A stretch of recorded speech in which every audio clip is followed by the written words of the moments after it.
बिहार चुनाव के दूसरे फेज का मतदान जारी है। इसके साथ ही 6 राज्यों और एक केंद्र शासित प्रदेश में 8 विधानसभा क्षेत्रों के लिए उपचुनाव के लिए भी मतदान जारी है। इनमें जम्मू कश्मीर की बडगाम और नगरोटा, राजस्थान की अंता, झारखंड की घाटशिला, तेलंगाना की जुबली हिल्स, पंजाब की तरनतारन, मिजोरम की डंपा और ओडिशा की नुआपड़ा सीट शामिल है।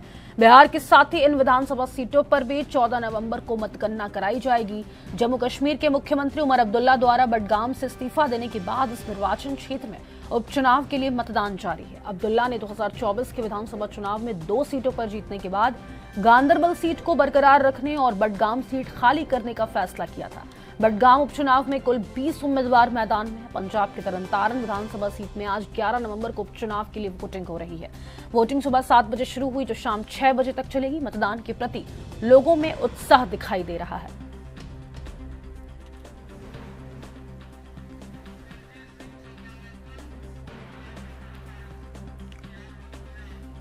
और तरनतारन से संवाददाता बलजीत सिंह का रुख करेंगे, हमारे साथ फोन लाइन पे जुड़ गए हैं। बलजीत, क्या माहौल है? वोटिंग सुबह 7 बजे से जारी है।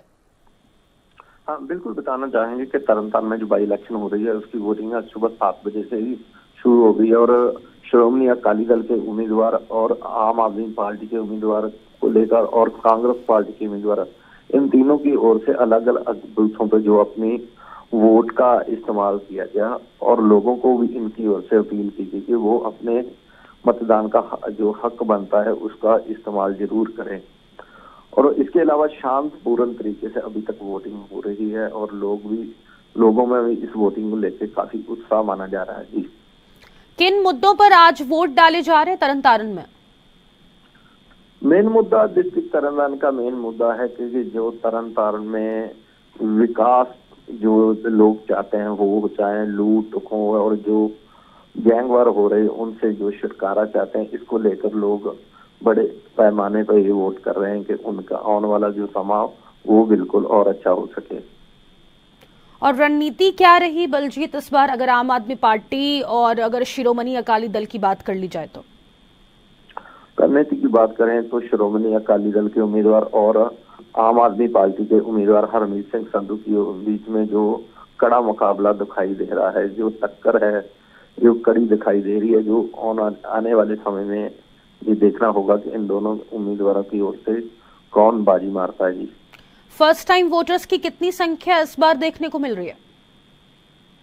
बिल्कुल देखा जा रहा है कि जो युवा नौजवान है वो बड़े पैमाने पे जो अपने वोट का इस्तेमाल जो कर रहे हैं, जो जिनकी पहली बार वोट भी बनी है वो भी आकर लाइनों में लगे हुए हैं और उनका यही कहना है कि वो अपनी जो वोट का इस्तेमाल जरूर करेंगे और नया उम्मीदवार डिस्ट्रिक्ट तरनतारन को देंगे। मॉनिटरिंग किस तरीके से की जा रही है चुनाव आयोग की तरफ से? सुरक्षा के मद्देनजर क्या व्यवस्था?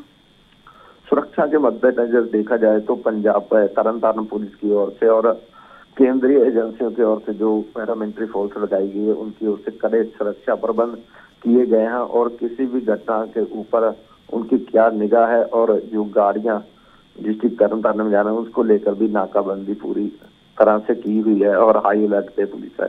जी, किन उम्मीदवारों में आप सबसे ज्यादा टक्कर देख पा रहे हैं? टक्कर देखने की बात की तो श्रोमणी अकाली दल के उम्मीदवार बीवी परमजीत कौर और आम आदमी पार्टी के उम्मीदवार हरमीत सिंह संधू के बीच में कड़ी टक्कर दिखाई दे रही है। ठीक है, बहुत शुक्रिया आपको तमाम जानकारी साझा करने के लिए। तो आपको बता दें, पंजाब के तरनतारन में बाई इलेक्शन सुबह 7 बजे से वोटिंग की प्रक्रिया जारी है। मतदाताओं में भारी उत्साह देखने को मिल रहा है। वहीं बिहार विधानसभा चुनाव के साथ ही इन तमाम सीटों की मतगणना 14 नवंबर को की जाएगी।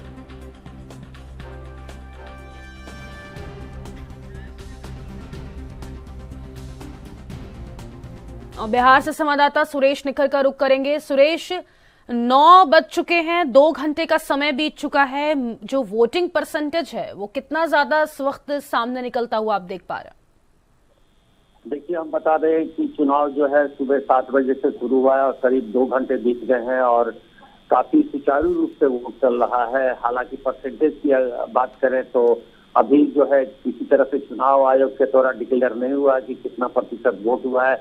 जैसे आएगा वोट का परसेंटेज हम आपको अपडेट कर लेंगे, लेकिन फिलहाल अगर हम चुनाव की बात करें तो काफी सुचारू रूप से वोट चल रहा है। लोग कतार में लग के वोटिंग कर रहे हैं। अगर महिलाओं की बात करें तो पुरुषों से ज्यादा एक्टिव दिख रही है वोट में, और अभी काफी अच्छा वोटिंग चल रहा है। और हम बता दें कि जो 20 जिले हैं उसमें 122 विधानसभा का चुनाव चल रहा है, और खासतौर से गया, कैमूर, रोहतास, औरंगाबाद, अरवल, जहानाबाद, नवादा, भागलपुर, जमुई, सीतामढ़ी, शिवहर, मधुबनी, सुपौल, पूर्णिया, अररिया, किशनगंज है, कटिहार है, और पूर्वी और पश्चिमी चंपारण जिलों में चुनाव हो रहे हैं। और सभी मतदाता जो है कतार में लग के वोटिंग कर रहे हैं और काफी संतुष्ट हैं। और जहां तक अगर प्रशासन की बात करें तो पूरी तरह से प्रशासन मुस्तैद है, और किसी तरह से कोई किसी भी मतदाता को कोई दिक्कत न हो, इसके लिए पूरी तरह से सतर्क है, सजग है। जी, मतदाताओं में जो भारी उत्साह देखा जा रहा है सुरेश, उसके पीछे कौन से मुद्दे सबसे ज्यादा प्रमुख हैं? देखिए, हम बता दें कि दरअसल विकास, रोजगार और सुशासन, ये 3 मुद्दा जो है बिहार के लिए बहुत महत्व रखता है। खासतौर से अगर हम विकास की बात करें तो बिहार एक ऐसा राज्य है जो अब तक हमारे देश का सबसे अनडेवलप स्टेट माना जाता है। और वहीं अगर रोजगार की बात करें तो बिहार से सबसे ज्यादा युवा जो है पलायन करते हैं। और वहीं अगर सुशासन की बात करें तो नीतीश कुमार के शासन में खास करके 2005 से 2025 तक थोड़ा सा लॉ एंड ऑर्डर में इम्प्रूवमेंट हुई थी। ऐसा नहीं कि नहीं हुआ, थोड़ा डेवलपमेंट भी हुआ, क्योंकि डबल इंजन की सरकार है, जैसा सरकारें कहती हैं, जैसा लोग कहते हैं। तो केंद्र सरकार का भी सहयोग बिहार में काफी हो रहा है, तो इस मायने में भी बिहार का डेवलपमेंट काफी चल रहा है। लेकिन जितनी डेवलपमेंट होनी चाहिए थी बिहार राज्य में, अब तक आजादी के बाद उतना नहीं हुआ। हम रोजगार की बात करें तो रोजगार जो है दरअसल हमारे युवा वर्ग जो है खास करके बिहार काफी पलायन कर रहे हैं, अलग अलग राज्यों में जा रहे हैं, बाहर भी जा रहे हैं, ब्रॉड शो भी जा रहे हैं।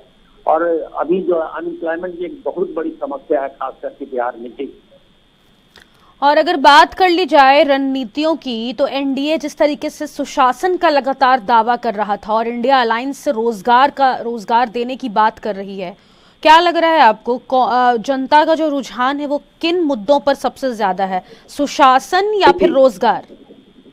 देखिए, 2 चीजें हैं एक्चुअली। हर भारत बिहार में रहने वाले हर नागरिक को दरअसल विकास चाहिए बिहार का। अगर विकास होगा तो रोजगार भी उसी में आता है। और रही बात सुशासन की, तो लॉ एंड ऑर्डर की बात भी बहुत मायने रखता है बिहार के लिए। क्योंकि देखिए, एक जो सदमा लगा हुआ है बिहार के साथ वो है जंगल राज की। तो कहीं न कहीं 2005 से पहले जो हालात थे बिहार के, अब बदलता दिख रहा है। और अभी अगर हम बात कर ले एनडीए के या इंडिया गठबंधन की बात कर लें, तो दोनों अपने अपने दावे पेश कर रहे हैं बिहार में कि आप हमारी सरकार बनाए, हम अच्छा लॉ एंड ऑर्डर देंगे, हम रोजगार देंगे, हम बिहार का विकास करेंगे। वहीं अगर इंडिया और एनडीए गठबंधन के दावे की बात करें तो, और उसी बीच में अगर हम वोटर्स की बात करें तो वोटर्स जो है देखिए उनकी वोट जो है काफी कॉन्फिडेंशियल होती है, और वो बाहर जाहिर नहीं होने देते हैं और वोट करते हैं।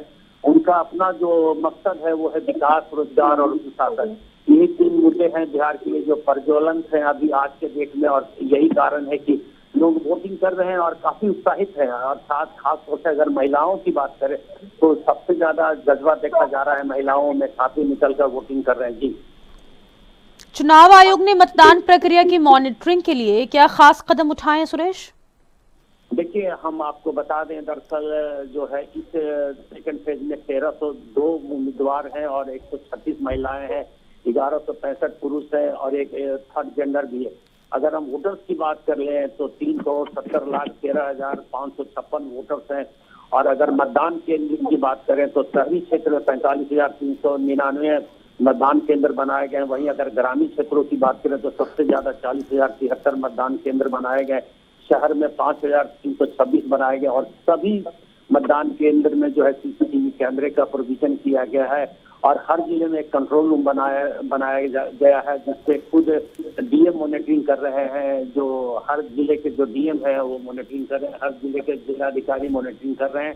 और अभी तक 2 घंटे बीत चुके हैं, कहीं से कोई अप्रिय घटना की सूचना नहीं है। प्रशासन पूरी तरह से मुस्तैद है और हम समझते हैं कि जो पहले चरण का जो चुनाव हुआ है उसकी तुलना में इस बार भी वोट परसेंटेज बढ़ने की उम्मीद है। जी, संवेदनशील बूथों पर जो सुरक्षा के इंतजाम है वो किस तरीके से आप देख पा रहे हैं, वहां पर किस तरीके से वोटिंग की प्रक्रिया जारी है?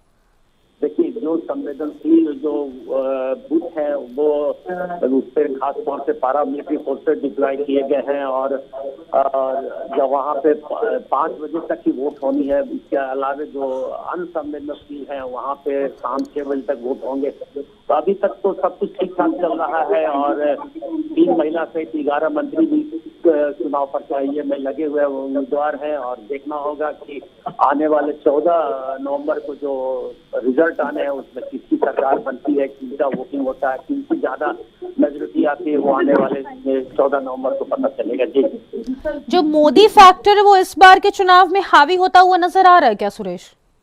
क्या बोल रहे हैं? नहीं सुनाई पड़ा। मोदी फैक्टर इस बार के चुनाव में हावी होता हुआ नजर आ रहा है? नहीं, आप बिल्कुल सही कह रही हैं। आप चलिए देखिए, भारत में मोदी जो है, नरेंद्र मोदी जो भारत के प्रधान काफी फेमस लीडर है, पूरे दुनिया में इनका नाम है। तो कहीं न कहीं इनके आने से तो इम्पैक्ट पड़ता है वोटरों पे और खास करके इनका जो अपना कैडर है उन पे भी काफी इम्पैक्ट पड़ता है। तो अब देखना होगा कि लोग कितना जो सुनने जाते हैं, कितना वोट में तब्दील करते हैं, ये उन पर डिपेंड करता है। जी, क्या किसी बड़े नेता ने आज वोट डालने के बाद कोई प्रतिक्रिया दी है? देखिए, सभी नेता जो है वोटिंग कर रहे हैं, अपने अपने शहर में अपने अपने बूथ पे वोटिंग कर रहे हैं और काफी उत्साहित है। सब अपना अपना दावा पेश कर रहे हैं। अगर हम बात करें बीजेपी की तो बीजेपी का कहना है कि मेरी सरकार बनेगी। आरजेडी की अगर हम बात करें तो आरजेडी का कहना है कि मेरी सरकार बनेगी। चाहे एनडीए हो, इंडिया गठबंधन, सब अपने अपने दावे पेश कर रहे हैं। वोटिंग चल रही है और नियमित रूप से चल रही है और काफी शांतिपूर्ण माहौल में वोटिंग हो रहा है। प्रशासन भी पूरी तरह से लगा हुआ है। अब देखना होगा कि 14 नवंबर को जो परिणाम आएंगे वो किस तरह के परिणाम आते हैं। हाई प्रोफाइल सीटों की क्या स्थिति इस वक्त नजर आ रही है?